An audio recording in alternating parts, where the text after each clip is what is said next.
she's admirable and respectable and just lovable. So thank you for being with us today, Connie. Thank you. And thank you, beloved community. It's so beautiful to be with you today.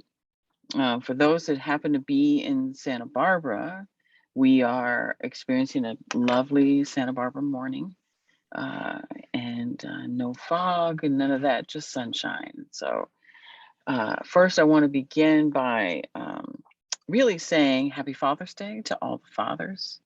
Happy Father's Day to all the uncles, to all the godfathers, and those that just love our children and walk in that very special space that hosts that spirit of fatherhood, that spirit that we need, that brings us comfort, that brings us joy, that brings us accountability.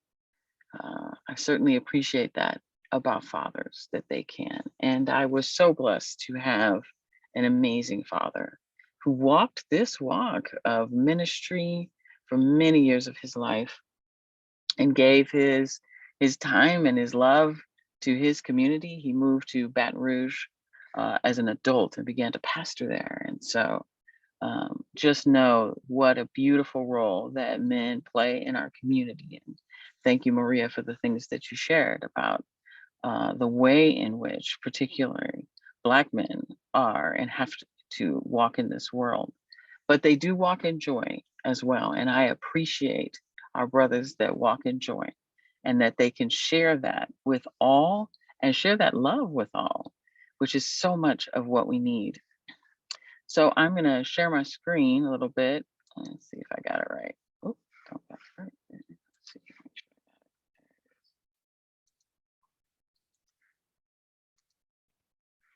So I am going to begin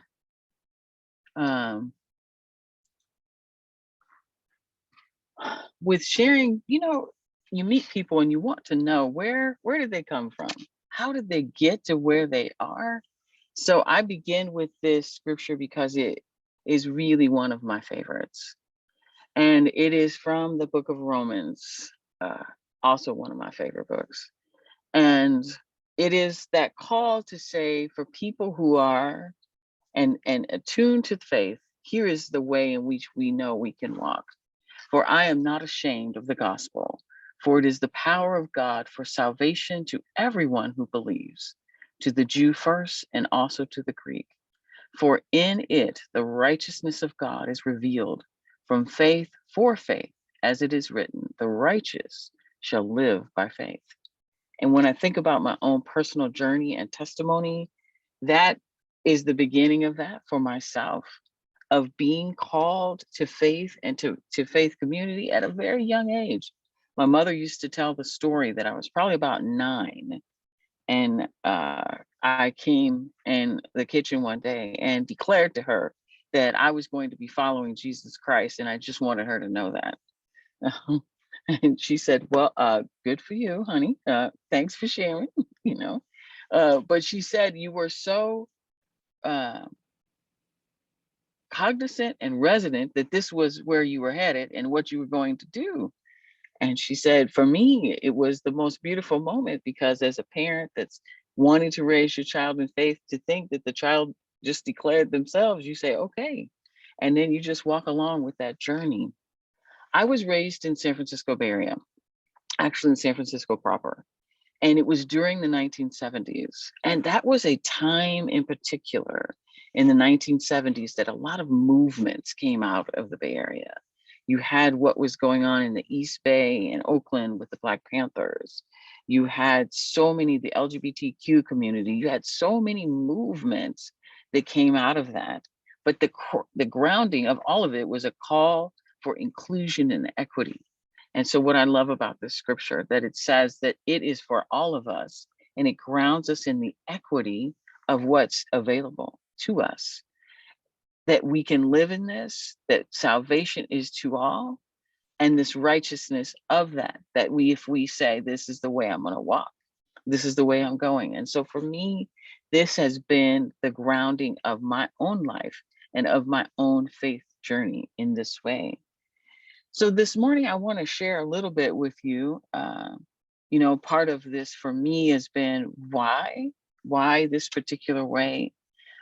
So about 14 years ago, almost 15 years ago, I had the opportunity to start Gateway Educational Services with Audrey Gamble, who's on this call today too. And really, if you ask, why did you start that, or why did we start that? It was really about answering a call for access and equity for all children. I think of myself as an activist, and the vehicle that it was chosen to be able to act that was education, and has been education. And most recently, the call came that it was time to help revive the NAACP in Santa Barbara. So much has happened in all of our communities, and the need for a place that we could have justice is and what's going to be happening next with the NAACP, and I'm looking forward to that. So if I was going to say what it is that we're going to talk about a little bit, I want to talk about today, it's about this time in our lives, in our space, that we are standing in a gap.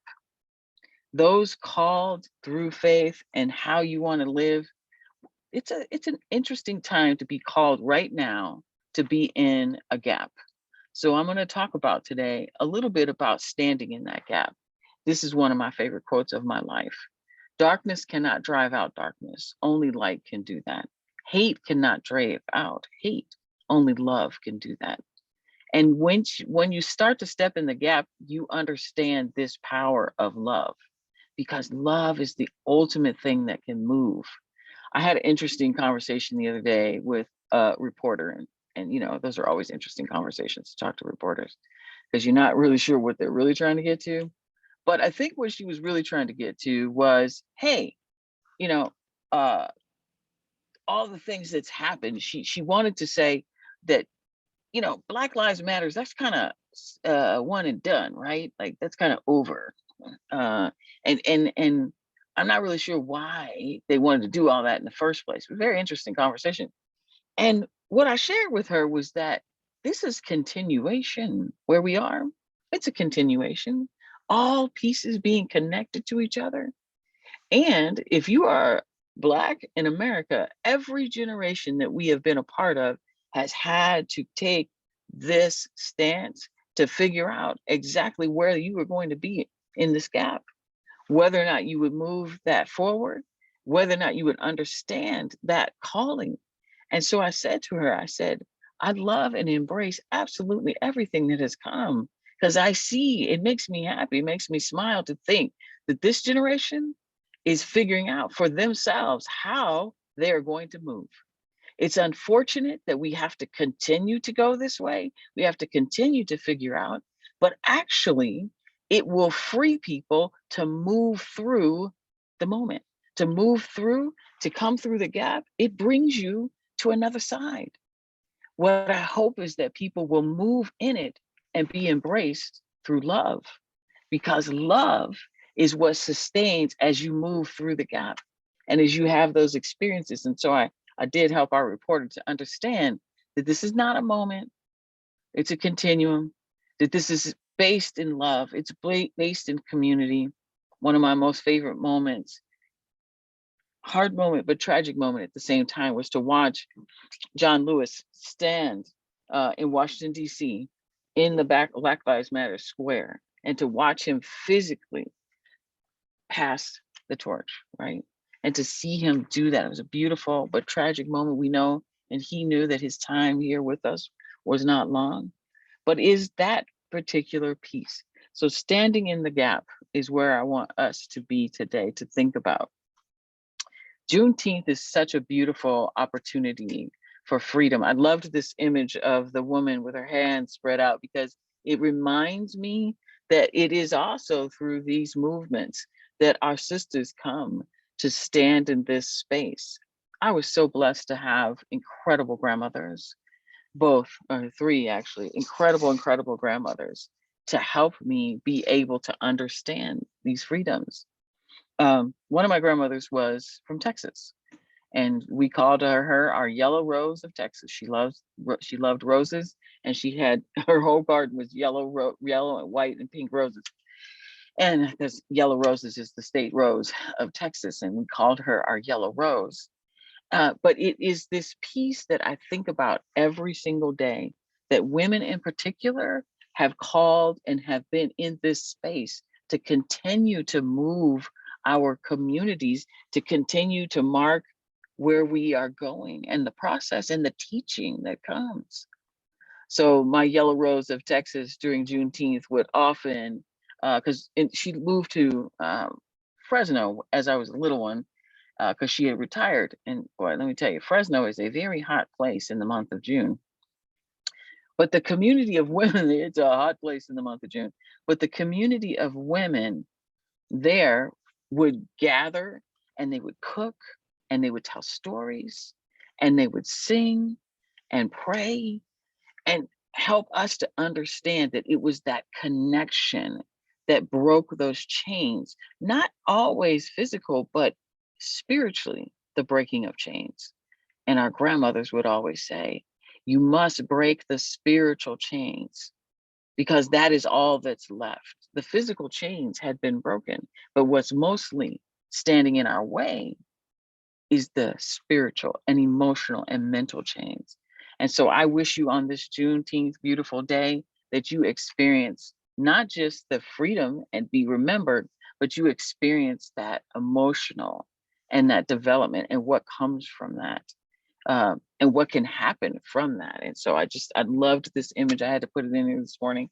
I may make it into a poster or something, put it on my wall, just because it just was such a beautiful, beautiful way to think about, arms stretched, how we embrace love, how we embrace one another.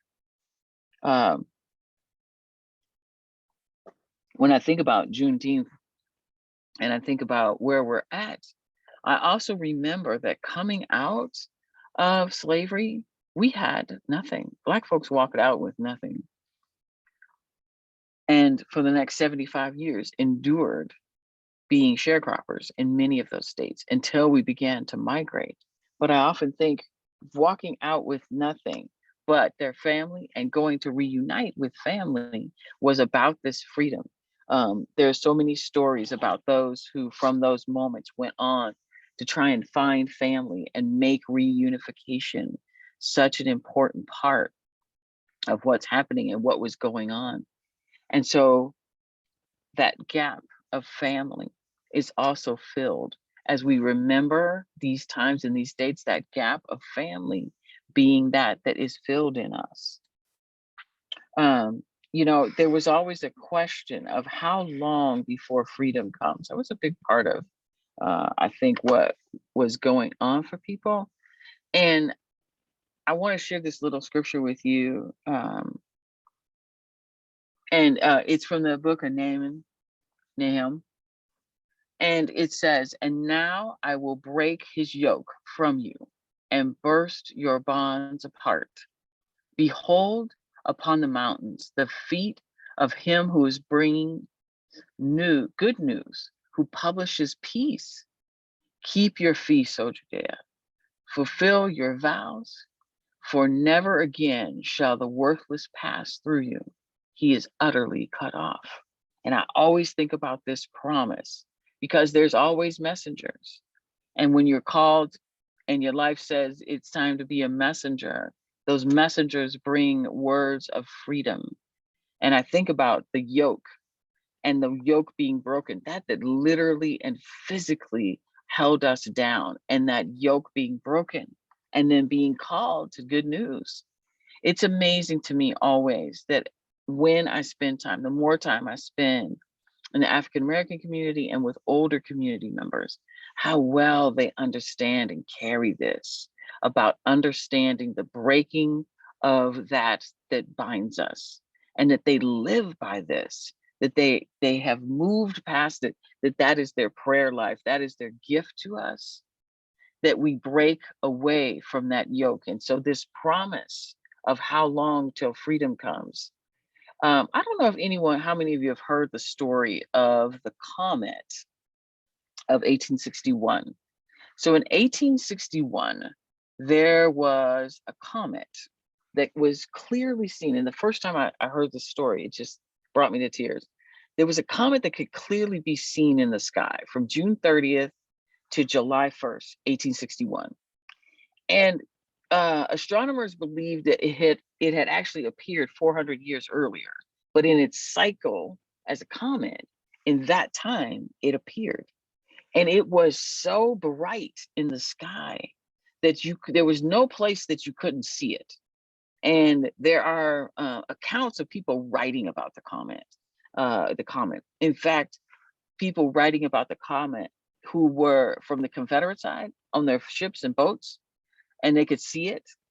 You could see it from practically everywhere. And so I always imagine, and it hit me so hard when I heard about it. I was like, wait, a 400-year comet, and it showed at that moment. And there was something in me that said, I imagined those who were in that moment enslaved, those in that time that were fighting for freedom because we were the Civil War, that somehow or another they looked at that, and there must have been some thoughts about freedom. There must have been some prayers about freedom, that perhaps that was a sign, that was a sign that would mark itself. And there was something about the comet, in the way that the stories have been told, and the astronomers told the story, that it particularly looked north. So the way that it illuminated itself was in an illumination towards north. Almost everywhere you were, the position that it was coming past Earth would flank you to look north. And knowing how much enslaved people thought about looking north for freedom, I thought, wow, what a remarkable thing. So we don't hear the story about this comet very often, but what a remarkable thing. And I imagine the prayers that went out. And it brought me to tears in that moment when I heard about it, because I thought their prayers went out. And some lived to see that, others didn't. But I also know that the prayers were answered for freedom in me. The prayers are answered for freedom in you. We are the inheritance of those prayers. See, prayer does not go in a way that prayer is never answered. We think short term. We're kind of short term people, you know. We go, oh, I didn't get it right away. But prayers never go unanswered. And so that looking for people there, knowing that those prayers will be answered. I feel it every day, that I am the embodiment of the answer to some ancestor of mine, who I don't know if she was calling on God. I don't know if she was calling on Allah. She was just calling to the heavens and asking for the freedom that would bring her family and her children forth. And somewhere I know my ancestors looked into that sky during those dates, and they called upon heaven for freedom.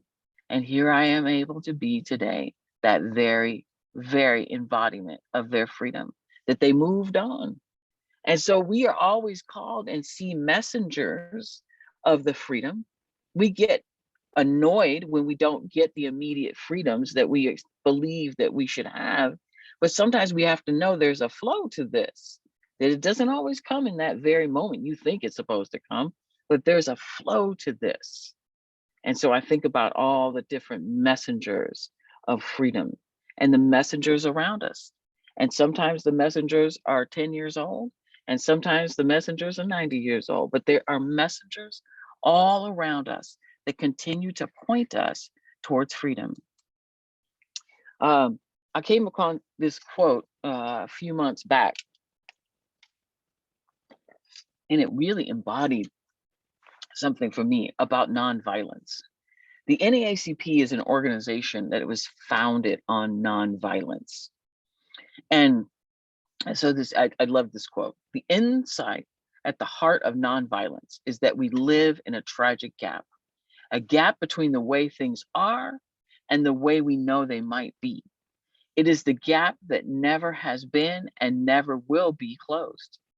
If we want to live nonviolent lives, we must learn to stand in that tragic gap, faithfully holding the tension between reality and possibility, in the hopes of being open to a third way.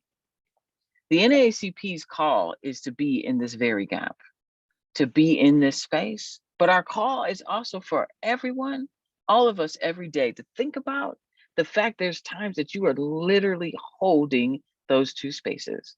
You can sometimes be in places where you feel that there are the possibilities and the way things are.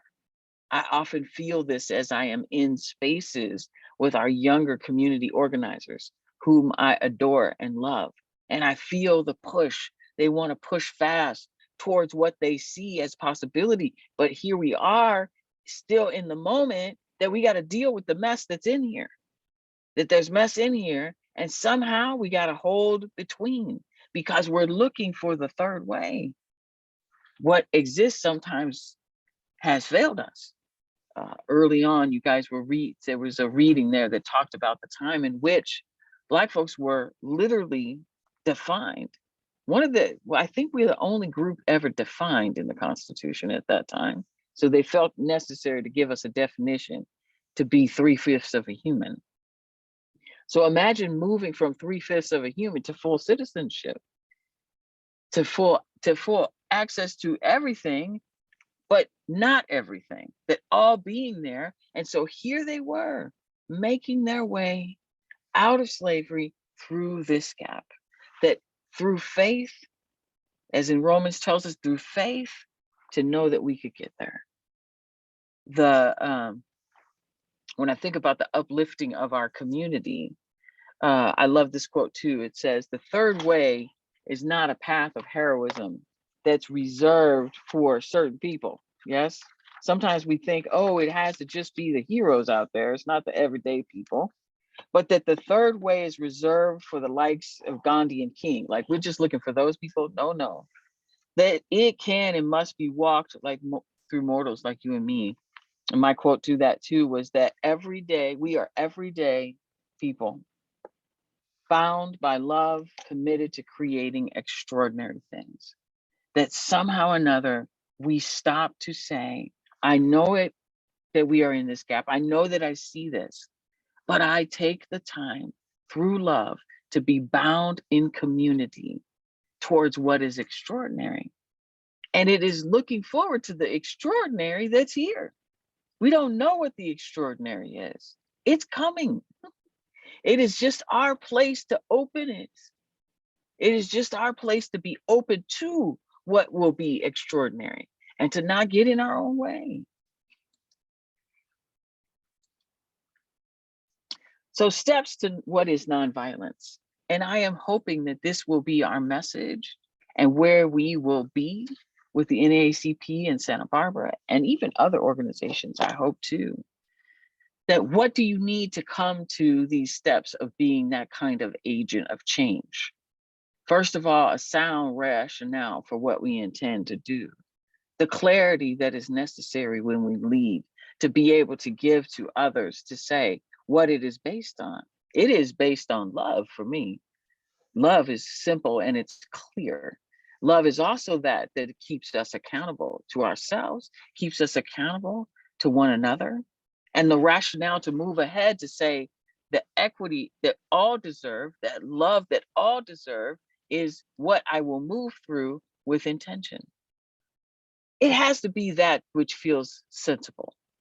I was so blessed to be with very sensible parents, very sensible mom, very practical mom, who often would, if you were kind of going the wrong direction, it wasn't a no so much as just questions to ask if you had really thought that through.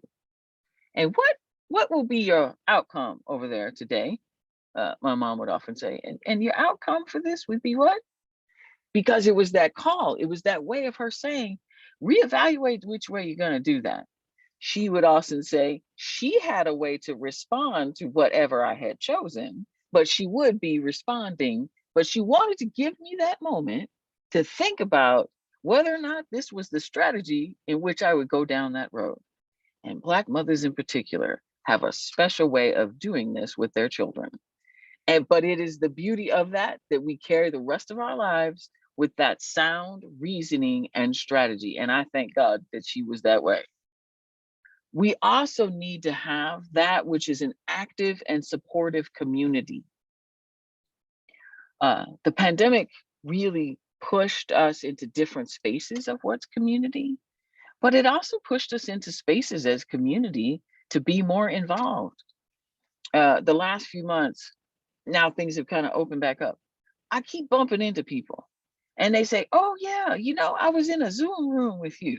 I keep laughing because I don't know how many Zoom rooms I must have been in, but I must have been in a lot of Zoom rooms because I keep bumping into people that I didn't know before. And so the access that exists, you don't know what that access might be. So take the access to create community. And I am looking forward to creating more community for us and more interface of community here in our region. We need more, we need each other, and we need to be in those spaces. So take that moment in that time. And that's what I hope that we do as a part of the NACP, is that we create that active and supportive community, and listen. Listening also helps us as we go to create community. And invitation is also what helps us to create community. I had the opportunity to meet a couple of the new members of our school district that are coming for Santa Barbara, who actually happen to both be African American.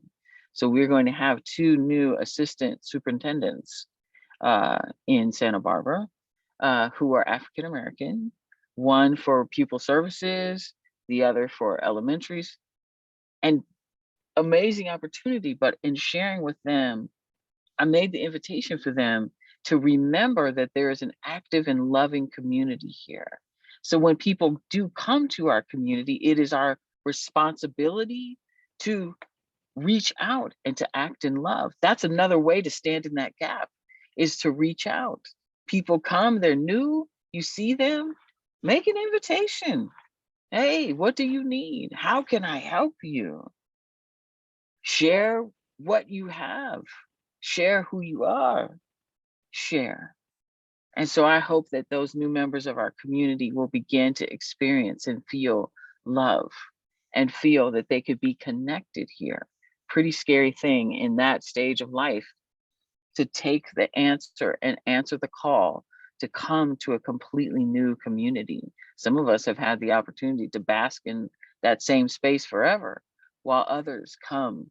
So how we help them and how we love is my call. And I hope that we will be a better community to be able to embrace and love and reach out to people. My question for you today, too, is to ask you about what grounds you in this call, what grounds your foundation. I think it's very difficult to answer a call to nonviolence if you don't have and you have not processed the violence that may have been a part of your own life and your own experiences. Nonviolence is not just physical. Nonviolence is in the words and deeds. It's in the thoughts. It's in the writing. Violence can be anywhere. Violence can be expressed in so many different levels and ways. And that call to nonviolence is asking you to think about dismantling it in every aspect of your own life. It was so fun to open this today and see a face here that I know, Dr. Robina Bhatti, who's on this call today. Good to see her. And many years ago in my young life, it was Dr. Bhatti who shared with me some thoughts around what is violence, and that violence itself can come in so many ways. And so the consciousness that I must express so that I am not acting in violence, and stopping myself to not act in violence of words, that which would dehumanize and dismantle others, that we have to come in a different way. Because let me tell you, you go on social media for 5 minutes and you see violence. It breaks my heart. It breaks my heart because I'm worried that our children have been so exposed to this level of violence that occurs everywhere for them. So asking our children, giving a timeout to stand in that space, you have to be in that gap for them. You have got to stand in that space to help them to be able to filter that and to work through all of that violence. So in creating a community for love, what we're going to ask, if people are interested to be with us in NAACP, we're going to ask a few things. Show up. If you are here to seek justice, you can show up. Everything we do, we are going to question whether or not it is an act of love. To remember joy and to remember to equip yourself. My grandmother had a favorite phrase. She would say, go and assign yourself. You don't necessarily have to have somebody to tell you what to do. She would say, you see that thing that needs to be done? Assign yourself. I don't need to tell you that it needs to be done.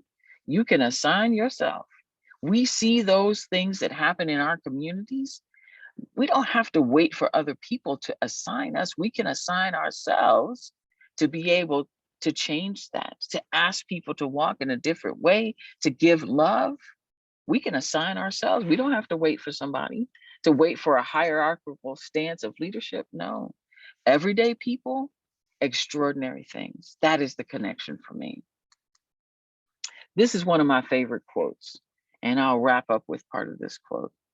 And it comes from Coretta Scott King, who, can you imagine where all of this would be without Sister Coretta? Because you know what? She had to stand in that tragic gap. She herself, can you imagine? It would have been the story of a leader assassinated and the tragedy of his life, but she kept this vision alive. She kept it alive for her children. She kept it alive for our nation. And so I always say, I really would love that holiday to be changed with both their names. That for me, I really would like to see that holiday changed, Martin and Coretta, really for me. But she said these words, and they always burn in my heart. The greatness of a community is most accurately measured by the compassionate acts of its members, a heart of grace, and a soul generated by love. And I always stand in that space with her, that my soul has been generated by love. And her love so powerfully stayed with us and helped us to become who we are.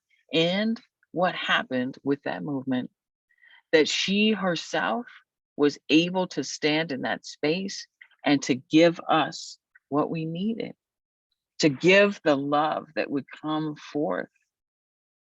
She stood in the gap. And for her, can you imagine a more tragic gap than actually physically sacrificing your beloved and having that?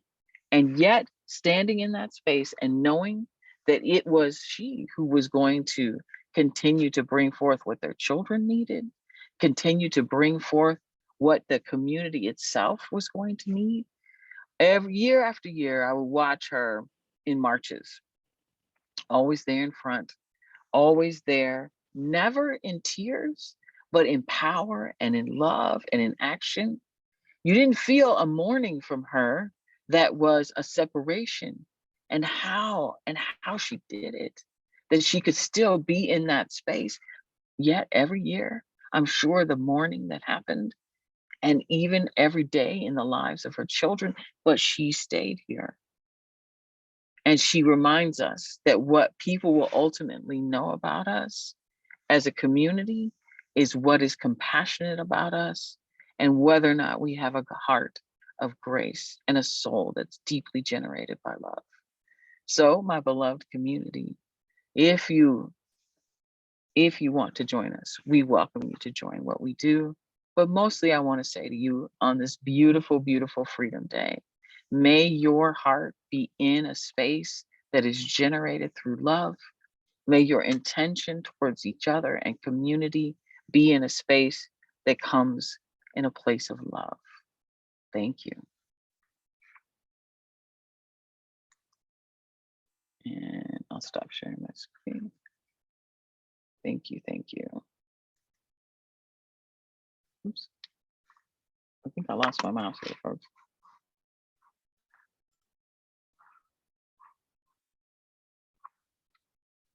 All right, David, I am and Diane. That is what I have to share this morning. And Can you figure out how to unshare? I'm doing it right now. I think my mouse is a little crazy. All right. You guys just go ahead and change me back then from, there we go. All right. So, wow. Thank you so much. I'm just, again, taken aback with how much wisdom is in our community, and how you represent that. So I mean, in such a smooth way. You are suave, and you bring a spirit of calm, and so I appreciate that. And it's so appropriate for you to offer your invitation to everybody to join, who would like to join the NAACP effort. And it made me think of yesterday when we were out there at Freedom Plaza near Capitol. There's a significant amount of Black leadership with the Poor People's Campaign, and the most visible person is a Black person. But the people there were not majority Black by any stretch. I mean, of those 150,000 people, I would say probably, fewer than 20% were African American. And even though he's a preacher, we have people with no professed faith to, Muslims and Jews, all kinds of, people are represented. And so I just wanted to underscore your invitation that something can be Black led, and if you really want to be a part of it, you don't have to be apologetic about it. You don't have to, like that second song we had today, if you have to turn the lights out. If that's what you need. Yeah, because we need allies. We need solidarity with people. And so I think it's special. I think it's a great opportunity for everybody. Some of you got an email from me yesterday, to make the choice for solidarity with Blackness is revolutionary. It's a powerful thing. What could happen just in our region if everybody got with you, right? Amen. Because there are some things, I mean, we might be going along our merry way, but there are some things that need to be addressed and changed because people are being injured in our own community. People are being mistreated and cheated. And I heard a statement yesterday, I'm still trying to process. Somebody said, kill the system before the system kills you. I didn't want that to come. When I heard that, I thought, well, I don't want it to come off like, kill the people in the system. No, that's not what it's about.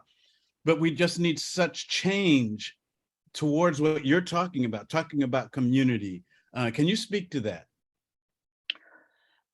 How we are addressing the long-standing systematic institutionalized, yes. And so, I always think about the part that how we get rid of what is systemic is we have to acknowledge that it's there first, because we play games around that, nice words. We say, oh no, everything's fine. Oh no, that's not there. But we have to acknowledge that it's there first. And then we have to deconstruct and dismantle it with the appropriate action.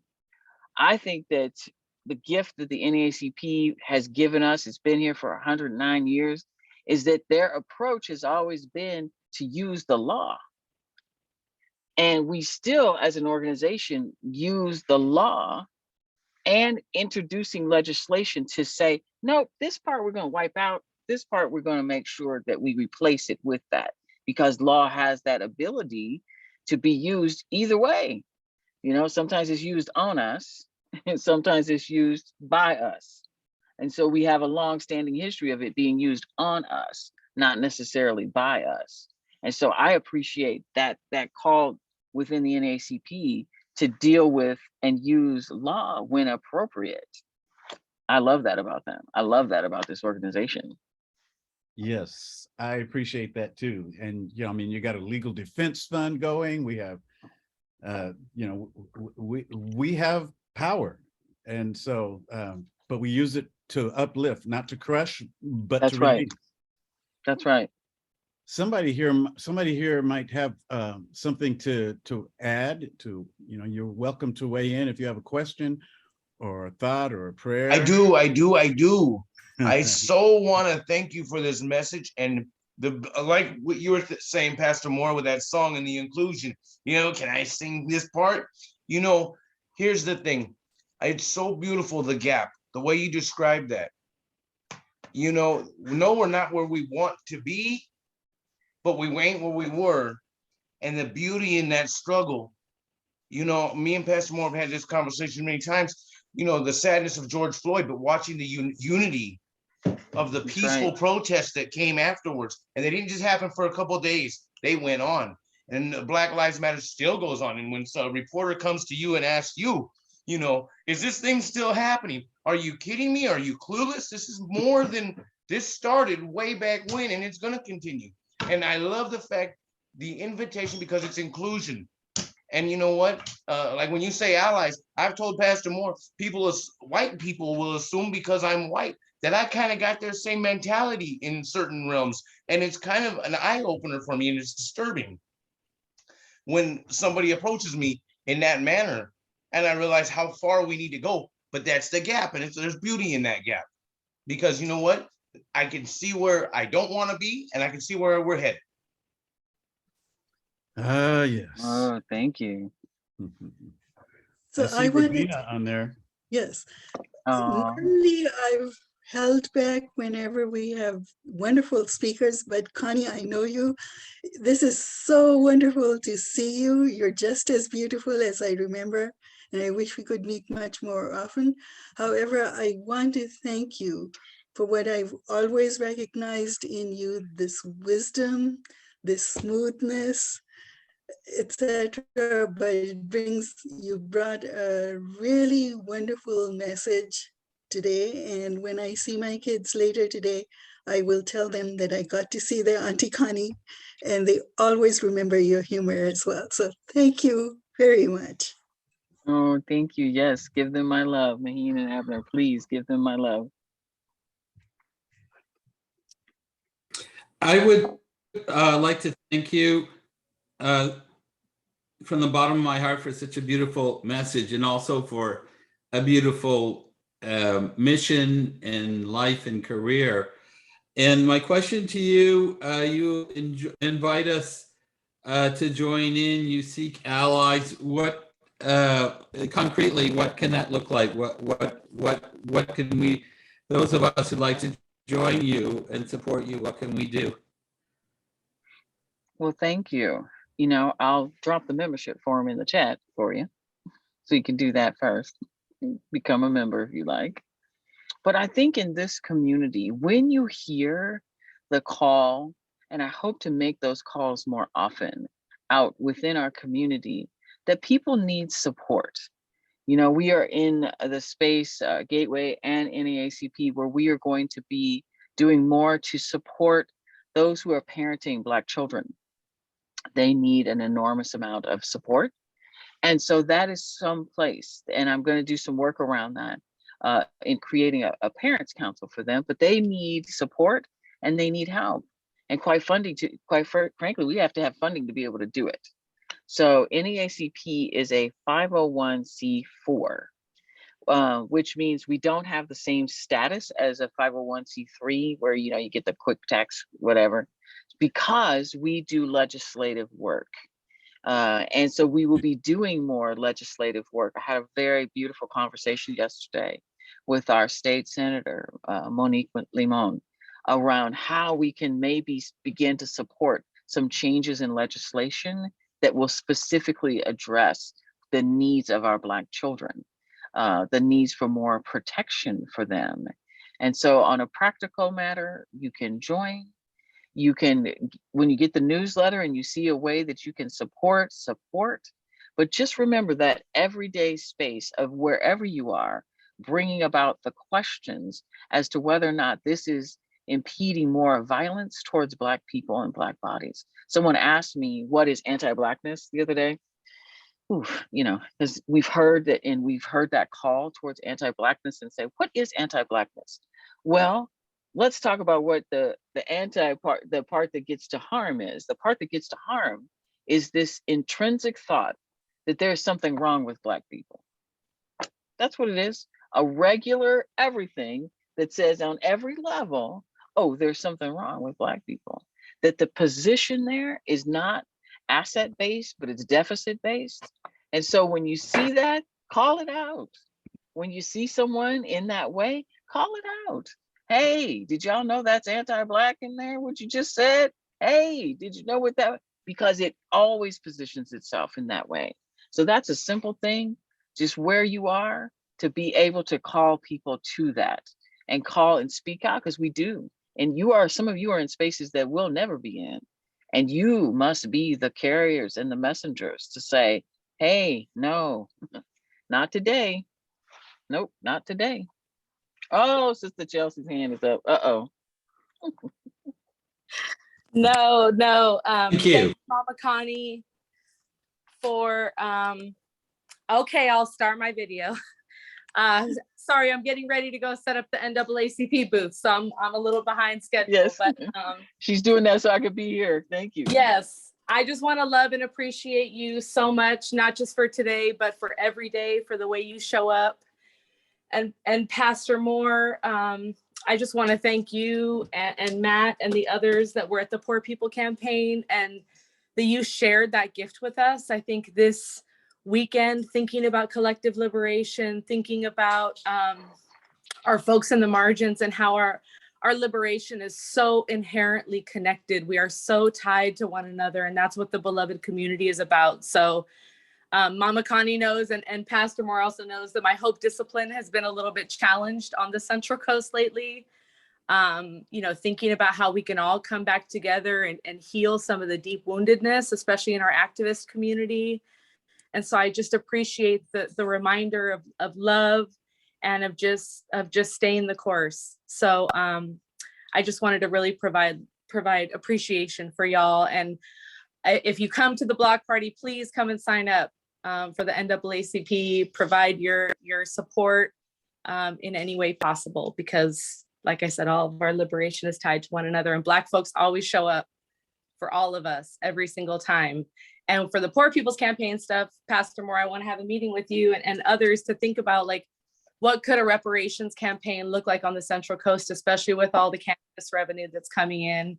Connie, we've talked about this, thinking about especially the impact of Lompoc, right? So I think that's one tangible thing that maybe we can lead through the NAACP and PPC and other spaces. So I'm leaving now, but I just wanted to show love and appreciation. Love y'all. Thank you. Love you, Chelsea. Yay, Chelsea. The Poor People's Campaign is largely responsible for the rising awareness of Juneteenth over recent years. Back in the 1940s, I think it was, President Truman signed Freedom Day Act. It wasn't made like a holiday or anything, but he was recognizing it. And so it was celebrated on February 1st back then, because that's the day that Lincoln signed the Emancipation Proclamation. Emancipation took place on January 1st of 1863. And so, not everybody knew about it. And so that's why we have Juneteenth. But I just wanted to say that to show how much cachet the Poor People's Campaign has. We don't get as much of it on the West Coast, but on the East Coast and in the South, it's a huge thing. And so I appreciate what Chelsea was saying, because we do need to stretch this thing over to the West. Absolutely. We can put you and Chelsea in charge of that. Oh, okay. Well, so Reverend Barber has forever been such an inspiration to me personally. And he took one of his sermons and they put it in a little tiny book, The Call for the Movement. And if you can grab that sometime, if I remember, I'll stick it in the chat here. It's just a tiny little book, but it's one of the most powerful sermons I've ever read, in his call that way. And Reverend Barber, one of his folks that he hangs out with, is Barbara Williams Skinner. And Barbara actually had a big influence on my life when I was in my late 20s, early 30s. a friendship and a mentorship there. And so that's again how things get passed down the line, right? And so I remember seeing them kneeling. They got arrested in the Capitol for kneeling and praying in the Senate rotunda. And I looked up, and there it was, the New York Times, and it said, you know, clergy arrested in the rotunda. And I looked, and it was Reverend Barber. It was Barbara Williams Skinner. It was our now Black senators from Georgia, our Black senator from Georgia. It was others. But again, in that space, and what they were trying to say was, we're coming to pray. And they got arrested for praying in that space. And I thought, oh, right, they're in to get some good trouble. I love this. Yeah. But always, always that way. And so, yes, we need to spread some love this way on the Central Coast about that campaign, because it moves us through race, right? Because it says, and Reverend Barber saying, you know, we have to answer what has happened to poor white folks, and that they've been sold a bill of goods to believe something that harms them. And to go vote a certain way towards something that is actually harming them. And so, I believe it. Oh, yeah. So love him. And before we have communion, let me just point out that Reverend Barber, some of you know that he's dealt with physical issues since he was in his late teens.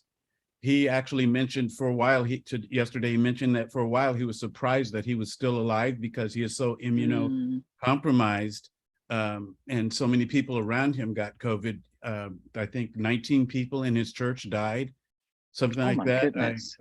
But he was, you know, but then he said he changed the question and stopped asking, why am I still here? I mean, why am I still alive? And started asking, what can I do because I am alive? And I hope that all of us can take that to heart. Roy, would you go ahead and lead us in communion as we get ready to close? So much.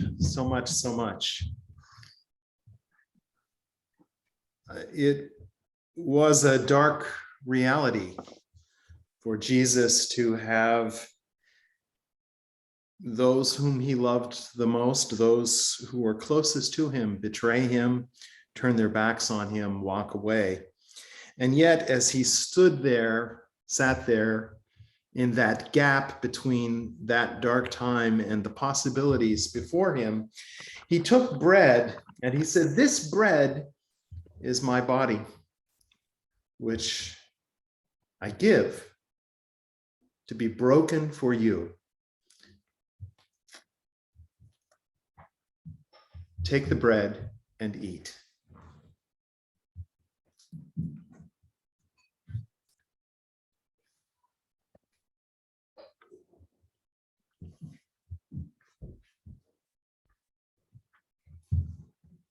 After supper, he took the cup and he said, "This cup is the cup of the new covenant in my blood, poured out for you." He served it to his disciples. "Take and drink."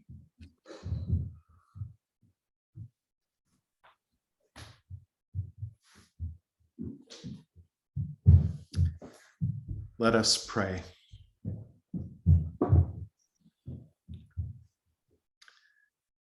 Our God, we see, we feel what is. For all of us,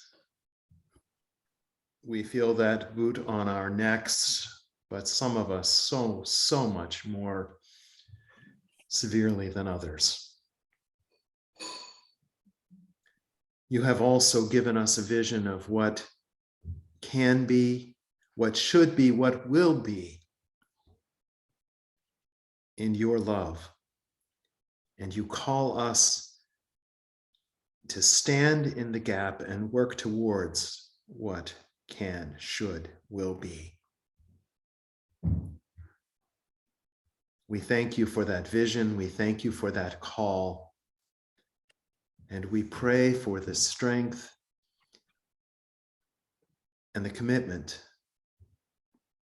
to bridge the gap. We give you praise in the strong name of Jesus. Amen. Thank you, Roy. Thank you, everybody. Thank you, Connie. You're so lovable. Oh, thank you. Thanks for having me. Right. I think we're going to close. Matt, you got it?